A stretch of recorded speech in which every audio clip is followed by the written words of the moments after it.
Hi நண்பர்களே, TNPSC Thirukkural பொதுத்தமிழில் Thirukkural முக்கியமான topic நம்ம டிஎன்பிஎஸ்சியில். ஏன்னா டிஎன்பிஎஸ்சியில் திருக்குறள் பற்றியதான கேள்விகள் இடம்பெறாத இருக்கவே இருக்காது. ஏன்னா திருக்குறள் பற்றி பல கேள்விகள் நம்ம டிஎன்பிஎஸ்சி கேள்விகளில் இடம்பெற்று கொண்டு தான் இருக்குது. நாம் ஆல்ரெடி நம்ம சேனலில் புக்கில் பார்த்துருக்கோம், அவுட் சோர்ஸ்லாம் பார்த்துருக்கோம். இந்த வீடியோவில் நம்ம கவர்மெண்ட் மெட்டீரியலில் கொடுத்துருக்கிற திருக்குறள் பற்றியதான முழு விளக்கமும் பார்க்கலாம். அது மட்டும் இல்லாமல் அன்புடைமையிலிருந்து நம்ம சிலபஸில் இருக்கிற அத்தனை திருக்குறளும் இந்த வீடியோக்கு கீழே கொடுத்துருக்காங்க. அதை நான் இந்த வீடியோவுடைய லிங்க்கை நான் டிஸ்கிரிப்ஷனில் கொடுக்குறேன். அந்த லிங்க்கை டச் பண்ணி நீங்கள் அன்புடைமையிலிருந்து எல்லா திருக்குறளும் நீங்கள் ரிவிஷன் பண்ணிக்கலாம். இந்த வீடியோவில் நம்ம முக்கியமான திருக்குறள் பற்றியதான எல்லா குறிப்புகளையும் இந்த ஒரு வீடியோலையே பார்த்துடலாம். உங்களுக்கு ரிவிஷனுக்கு ரொம்ப யூஸ்ஃபுல்லாக இருக்கும். ஸ்கிப் பண்ணாமல் பாருங்கள் ஃப்ரெண்ட்ஸ். வாங்க பார்க்கலாம். திருக்குறள். திருக்கூட்டல் குறள். திருக்குறளை பிரிக்கிறது திருக்கூட்டல் குறள். திருக்குறள் திரு அப்படின்னு செல்வம், சிறப்பு, அழகு, மேன்மை, தெய்வத்தன்மையை குறிக்கிறது தான் திரு அப்படின்னு சொல்லப்படுது. திருன்னு சொன்னோம்னாவே இவையெல்லாம் பொருள்படுது. செல்வத்தை குறிக்குது, சிறப்பை குறிக்குது, அழகை குறிக்குது, மேன்மையை குறிக்குது, தெய்வத்தன்மையை குறிக்கிறதா இருக்கிறது திரு அப்படிங்கிற சொல். அடுத்த ஆசிரியர் யார்? திருவள்ளுவர். பெற்றோர் ஆதி பகவான். பெற்றோர்கள் திருவள்ளுவருடைய பெற்றோர்கள் ஆதி பகவான். மனைவி வாசுகி. திருவள்ளுவருடைய மனைவி வாசுகி. அடுத்து அவருடைய காலம் கிமு 31 அல்லது கிபி 2ஆம் நூற்றாண்டு. அவருடைய ஊர் திருமயிலாப்பூர். அடுத்து அவர் இயற்றிய நூல்கள் என்னென்ன? திருவள்ளுவர் இயற்றிய நூல்கள் திருக்குறள் 14 கீழ்கணக்கு நூல்களில் ஒன்றாயிருக்கிறது. திருக்குறள் அறநூல்னு சொல்லப்படுகிறது. அறநூல் திருக்குறள் 14 கீழ்கணக்கு நூல்களில் ஒன்றாக இருக்கிறது.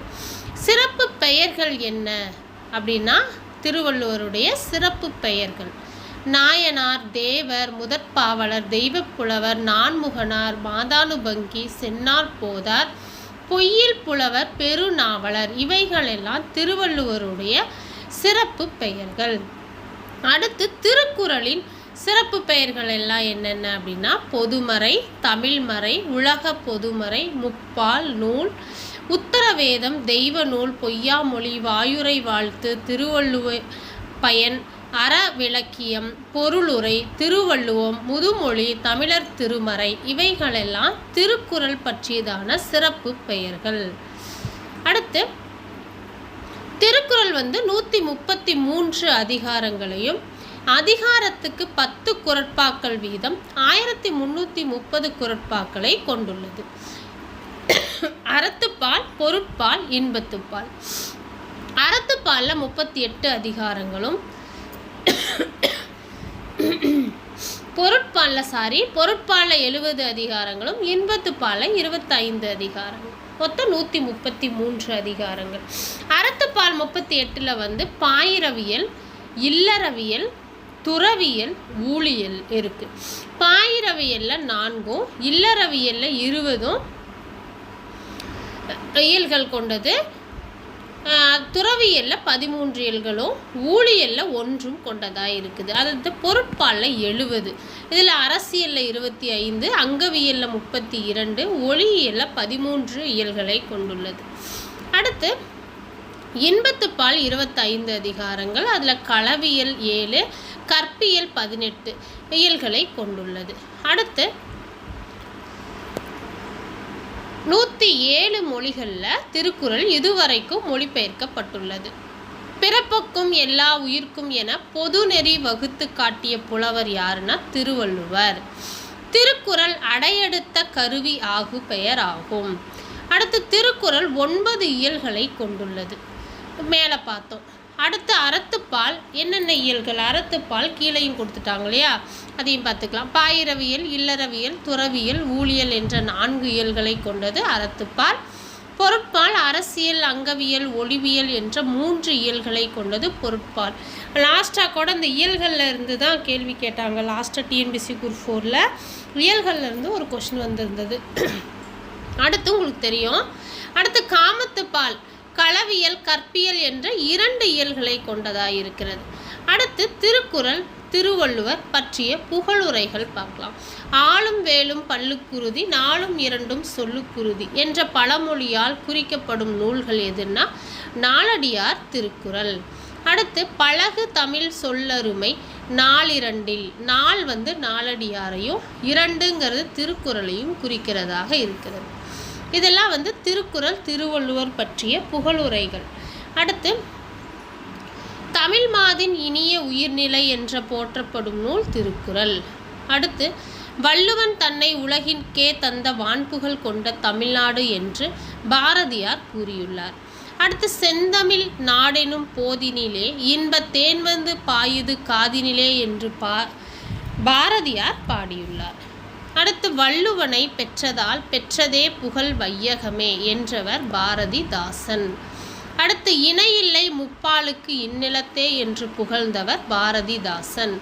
அடுத்து தெள்ளு தமிழ்நடை சின்னஞ்சிறிய இரண்டடிகள் அல்லுதொரும் சுவை உள்ளுந்தொரும் உணர்வாகும் அப்படின்னு சொன்னவர் திருக்குறளை பற்றி பாரதிதாசன். அடுத்து வெல்லாததில்லை திருவள்ளுவன் வாய் விளைத்தவற்றுள் அப்படின்னு சொன்னவரும் பாரதிதாசன் தான். அடுத்து வள்ளுவர் செய் திருக்குறளை மரவர்ணன் குணர்த்தோர்கள் மனோன்மணியம் பே. சுந்தரம் பிள்ளை சொல்லியிருக்கார் வள்ளுவரை பற்றி. அடுத்து ஒளியை கோட்டமடைய செய்து தொலைவில் உள்ள பொருளை அருகில் தோன்றுமாறு செய்யலாம் என்றவர் கலிலியோ கலிலி. அடுத்து அணுவை துளைத்து ஏழ்கடலை புகட்டி குறுகத்தரித்த குறள் என்று திருக்குறளின் திட்பமும் நுட்பமும் கருதி ஔவையார் இப்படி புகழ்ந்துள்ளார். அடுத்து தமிழரின் வாழ்வியல் இலக்கியம் என போற்றப்படும் நூல் திருக்குறள். அடுத்து திருவள்ளுவர் தோன்றிராவிட்டால் தமிழன் என்ற ஓர் இனம் இருப்பதாக உலகத்தாருக்கு தெரிந்திருக்காதுன்னு சொன்னவர் கி.ஆ.பெ. விஸ்வநாதம் அவர்கள். அடுத்து திருக்குறள் என்ற நூல் தோன்றிருக்காவிட்டால் தமிழ் மொழி என்ற ஒரு மொழி இருப்பதாக உலகத்தாருக்கு தெரிந்திருக்காதுன்னு சொன்னவரும் கி.ஆ.பெ. விஸ்வநாதம் தான். அடுத்து சொல்லழகும் பொருளழகும் ஒருங்கே ஒளிரும் திருக்குறளை வாழ்க்கைக்கு விளக்கமாக கொள்வதே சால பொருந்தும், அதாவது சால பொருத்தம் அப்படின்னு சொன்னவர் சீத்தலை சாத்தனார் திருவள்ளுவ மாலையில் சொல்லியிருக்காரு. திருவள்ளுவ மாலைனா என்னன்னு தெரியும், திருக்குறளை பற்றி புகழ்ந்து பாடின நூல் திருவள்ளுவ மாலை. அடுத்து திருக்குறளின் சிறப்பை உணர்த்தும் நூல் திருவள்ளுவ மாலை. அது 53, அதாவது திருக்குறளின் சிறப்பை உணர்த்தும் நூல் தான் திருவள்ளுவ மாலை. அதில் 53 புலவர்கள் பாடியது. அதில் இடம்பெற்றுள்ள பாடல்கள் 55. 53 புலவர்கள் பாடிய 55 பாடல்கள் உள்ள நூல் தான் திருவள்ளுவ மாலை. இது திருக்குறளின் சிறப்பை உணர்த்தும் நூல். அடுத்து வாழ்வியல் நெறிகளை மனித நாகரிகம் பிற நாடுகளில் தோன்றும் முன்னரே வகுத்து காட்டிய நூல் திருக்குறள். அடுத்து இறை கோட்பாட்டின் பொது நெறியை கூறும் நூல் திருக்குறள். நீதி நூல்களில் காலத்தால் முற்பட்டதும் பொருட்சிறப்பால் உயர்ந்ததுமாக திகழ்வது திருக்குறளே. அடுத்து சங்க காலத்து ஒழுக்க முறைகள் சிலவற்றை கடிந்து நன்னெறிகளை போதிக்கும் தன்மை திருக்குறளில் காணப்படுகிறது. கல்லுண்பதை புலால் உண்பதை தடுக்கிறது. அடுத்து உருசிய நாட்டில் அணு துளைக்காத கிரகம்பில் மாளிகையில் திருக்குறள் வைக்கப்பட்டுள்ளது. அடுத்து இங்கிலாந்து நாட்டு காட்சி சாலையில் திருக்குறள் விவிலியத்துடன், அதாவது பைபிளுடன் வைக்கப்பட்டுள்ளது. அடுத்து அறம் ஈனும் இன்பமும் ஈனும் திறனறிந்து தீதின்றி வந்த பொருள். அறம் பொருள் இன்பம் 3ம் இடம்பெற்றுள்ள குறள் எதுன்னா இந்த குறள் தான். அறம் ஈனும் அப்படிங்கிற குறளில் அறம் பொருள் இன்பம் 3ம் இடம்பெற்றுள்ள குறள். அடுத்து திருக்குறளில் 10 அதிகாரங்கள் உடைமை என்ற சொல்லில் அமைஞ்சிருக்கு. என்னென்ன அப்படின்னா அந்த அதிகாரங்கள் அன்புடைமை, பொறையுடைமை, ஊக்கமுடைமை, நாணுடைமை, அடக்கமுடைமை, அருளுடைமை, ஆழ்வினை உடைமை, ஒழுக்கமுடைமை, அறிவுடைமை, பண்புடைமை. இந்த 10 அதிகாரங்களும் உடைமை என்ற சொல்லில் அமைந்துள்ளது. அடுத்து திருக்குறளில் 7 என்ற எண்ணுப்பெயர் 8 குறள்களில் காணப்படுகிறது. அடுத்து திருக்குறளில் கோடி என்ற சொல் 7 இடங்களில் காணப்படுகிறது. அடுத்து திருக்குறளில் 70 கோடி என்ற சொல் ஒரு முறை காணப்படுகிறது. அடுத்து திருக்குறளில் இடம்பெறாத ஒரே எண் 9. அடுத்து திருக்குறளில் இடம்பெற்ற 2 மலர்கள் அனிச்சம் குவளை. அடுத்து திருக்குறளில் இடம்பெற்ற ஒரே பழம் நெருஞ்சி. அடுத்து திருக்குறளில் இடம்பெற்றுள்ள மரங்கள் பனை மூங்கில். அடுத்து திருக்குறளில் இடம்பெற்றுள்ள விதை குன்றிமணி விதை. அடுத்து திருக்குறளில் இடம்பெறாத ஒரே உயிரெழுத்து ஔ. அடுத்து திருக்குறளில் இருமுறை வரும் ஒரே அதிகாரம் குறிப்பறிதல். அடுத்து தை 2ஆம் நாளை தமிழக அரசு திருவள்ளுவர் நாளாக அறிவித்துள்ளது. அடுத்து கிமு 31ஐ அடிப்படையாக கொண்டு திருவள்ளுவர் ஆண்டு கணக்கிடப்படுகிறது. தற்போது திருவள்ளுவர் ஆண்டு கிமு 31 இப்போ நாம் நடக்கிற 2026 அதை கூட்டிக்கணும். அதுதான் திருவள்ளுவர். இவங்க எக்ஸாம்பிளுக்கு 31 + 2018 கொடுத்து கூட்டி 2049 சொல்லியிருக்காங்க. நடப்பு ஆண்டையும் கிமு அந்த 31ஐயும் ப்ளஸ் பண்ணால் திருவள்ளுவர் ஆண்டுன்னு சொல்கிறாங்க. அடுத்து திருக்குறளில் உரையும் பதிப்பும். திருக்குறளுக்கு உரை எழுதியவர்கள் பதின்மர் 10 பேர் எனப்படுறாங்க. அவங்கெல்லாம் தருமர், தாமத்தர், பரிதி, திருமலையர், பரிபெருமாள், மணக்குடவர், நச்சர், பரிமேலழகர், மல்லர், காளிங்கர். அடுத்து பதின்மர் எழுதிய உரையில் சிறந்த உரை பரிமேலழகருடைய உரை தான் சிறந்த உரைன்னு சொல்லப்படுது. அடுத்து திருக்குறளுக்கு முதலில் உரை கண்டவர் மணக்குடவர். அடுத்து தருமர் காலத்தால் முற்பட்டவர், பரிமேலழகர் காலத்தால் பிற்பட்டவர். அடுத்து தருமர் காலத்தால் முற்பட்டவர், பரிமேலழகர் காலத்தால் பிற்பட்டவர்னு சொல்லப்படுது. அடுத்து மலையத்துவசன் மகன் ஞானப்பிரகாசம் 1812 முதன்முதல்ல திருக்குறளை பதிப்பித்து தஞ்சையில் வெளியிட்டார்.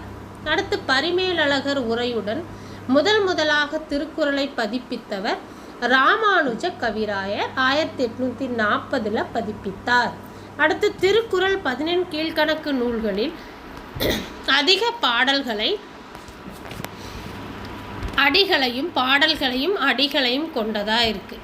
திருக்குறள் தான் 14 கீழ்கணக்கு அனைத்து நூல்களிலுமே அதிக பாடல்களையும் அடிகளையும் கொண்டது திருக்குறள் தான். அடுத்து 14 கீழ்கணக்கு நூல்களில் பாவகையால் குறள் வெண்பா பெயர் பெற்ற ஒரே நூல் எதுனா திருக்குறள். அடுத்து திருக்குறளில் மொழிபெயர்ப்புகள் பார்க்கலாம். வீரமாமுனிவர் அறத்துப்பால் பொருட்பாலை லத்தீனில் மொழிபெயர்த்தார். ஜியு போப் ஆங்கிலத்தில் மொழிபெயர்த்தார். எல்லிஸ் துரையும் ஆங்கிலத்தில் மொழிபெயர்த்தார். கிண்டர்ஸ்லே, வாவேசு ஐயர் ஆங்கிலத்தில் மொழிபெயர்த்தாங்க. பூர்ணலிங்கம் ராஜாஜி ஆங்கிலத்தில் மொழிபெயர்த்தாங்க. டாக்டர் க்ரவுல் ஜெர்மனில் மொழிபெயர்த்தார். ஏரியல் பிரெஞ்சில் மொழிபெயர்த்தார். தால்சுதாய் உருசியத்தில் மொழிபெயர்த்தார். பிடி ஜெயின் இந்தியில் மொழிபெயர்த்தார். வைத்தியநாத தேசிகர் தெலுங்கில் திருக்குறளை மொழிபெயர்த்தனர். அடுத்து திருக்குறள் அகரத்தில் தொடங்கி நகரத்தில் முடியுது. அந்த குறள் எதுனா அகர முதல எழுத்தெல்லாம் ஆதிபகவன் முதற்றே உலகு. இது குறள் 1. ஊடுதல் காமக்கின்பம் அதற்கின்பம் கூடி முயங்க பெறின். இது இன்னில் முடிஞ்சிருக்கு. இது குறள் 1330வது குறள். திருக்குறள் அகரத்தில் தொடங்கி நகரத்தில் முடியும். அந்த குறள் தான் இது. அடுத்து சிவசிவ வெண்பா, தினகர வெண்பா, வடமாலை வெண்பா, சோமேசர் முதுமொழி வெண்பா, குமரேச வெண்பா போன்றவையும் குறளின் சிறப்பையே கூறுகின்றது. அடுத்து திருக்குறளை முதலாக பதிப்பித்தவர் அம்பலவான தம்பிபிரான் தான். 1812 தம்பிரான் அம்பலவான தம்பிரான் 1812 முதலாக பதிப்பித்திருக்காரு திருக்குறளை. அடுத்து பரிமேலழகர் உரையுடன் முதலாக திருக்குறளை பதிப்பித்தவர் ராமானுஜ கவிராயர் 1840. அடுத்து தமிழுக்கு கதி என போற்றப்படும் நூல்கள் கம்பராமாயணமும் திருக்குறளும். அடுத்து உலகளாவிய இலக்கியம் என அழைக்கப்படுவது திருக்குறள். அடுத்து உடம்பை வளர்த்தேன் உபாயம் அறிந்தேன்னு சொல்கிறது திருவள்ளுவர். அறிவு அற்றம் காக்கும் கருவி சொன்னவர் திருவள்ளுவர். தமிழரின் வாழ்வியல் இலக்கணம் சொல்லப்படுது திருக்குறள். மேற்கோள்கள் பார்க்கலாம். திருக்குறள் பற்றியதான மேற்கோள்கள். திணையளவு போதா சிறுபுல் நீர் நீண்ட பனையளவு காட்டும் படித்தால் வள்ளு அப்படின்னு சொன்னவர் கபிலர் திருவள்ளுவ மாலையில் சொல்லியிருக்கார். வையத்தார் உள்ளுவது வள்ளுவரும் தம் குரல் பாவடியால் வையத்தார் உள்ளுவதெல்லாம் அளந்தார் ஓர்ந்துன்னு சொன்னவர் பரணர். அடுத்து உள்ளுதோறும் உள்ளம் உருக்குமே வள்ளுவர் வாய்மொழி மாண்புன்னு சொன்னவர் மாங்குடி மருதனார். அடுத்து பொய்ப்பால பொய்யே அப்பா போயின பொய்யல்லாத மெய்ப்பால மெய்யாய் விளங்கினவே முப்பாலின் தெய்வ திருவள்ளுவர் செய் திருக்குறளால் வையத்து வாழ்வார் மனத்து. இந்த மேற்கோள் சொன்னவர் தேனிக்குடி கீரனார். அடுத்து கடுகை துளைத்து ஏழ்கடலை புகட்டி குறுகத் தரித்த குரல்னு சொன்னவர் இடைக்காடர். அடுத்து அணுவை துளைத்து ஏழ்கடலை புகட்டி குறுகத் தரித்த குரல் அணுவை துளைத்துன்னு சொன்னவர் ஔவையார். கடுகை துளைத்துன்னு சொன்னவர் இடைக்காடர். இதெல்லாம் திருக்குறள் பற்றியதான மேற்கோள்கள் பார்த்துட்ருக்கோம். ஒன்றே பொருளெனின் வேறெனின் அன்றென்பர் ஆறு சமயத்தார் நன்றென எப்பாலவரும் இயம்பவே வள்ளுவனார் முப்பால் மொழிந்த மொழின்னு இந்த மேற்கோள் சொன்னவர் கல்லாடர். அடுத்து என்றும் புலராதியன செல்லகினும் நின்றளர்ந்த தேன் பிளற்றும் நிர்மயதாய்க குன்றாதன்னு சொன்னவர் இறையனார் திருவள்ளுவ மாலையில் சொல்லியிருக்கார். அடுத்து புத்தகம் 100 புரட்டி களைப்புற்று சித்தம் கலங்கி திகைப்பதேன் வித்தகன் தெய்வப்புலவர் திருவள்ளுவர் சொன்ன பொய்யில் மொழி இருக்கும்போது செந்தமிழ் செல்வ திருக்குறளை நெஞ்சமே சிந்தனை செய்வாய் தினம் நீதி திருக்குறளை நெஞ்சார தம் வாழ்வில் ஒளித்தொழுக எழுக ஓர்ந்துன்னு சொன்னவர் கவிமணி. இப்படி சொல்லியிருக்கார் திருக்குறளை பற்றி மேற்கோள். இந்த மேற்கோள் சொன்னவர் கவிமணி. இதுக்கப்புறம் பார்த்திங்கன்னா அன்புடைமை பண்புடைமை லைனாக வரும். நான் டிஸ்கிரிப்ஷனில் இந்த லிங்க்கு கொடுக்குறேன். நீங்கள் போய் பாருங்கள். ஃபுல்லாக அதையும் ரிவிஷன் பார்த்துக்கோங்க. மற்றும் ஒரு முக்கியமான வீடியோவில் பார்க்கலாம். முக்கியமான டாப்பிக்கில் சிலபஸ் வைஸ் டாபிக் பார்க்கலாம். நன்றி, வணக்கம்.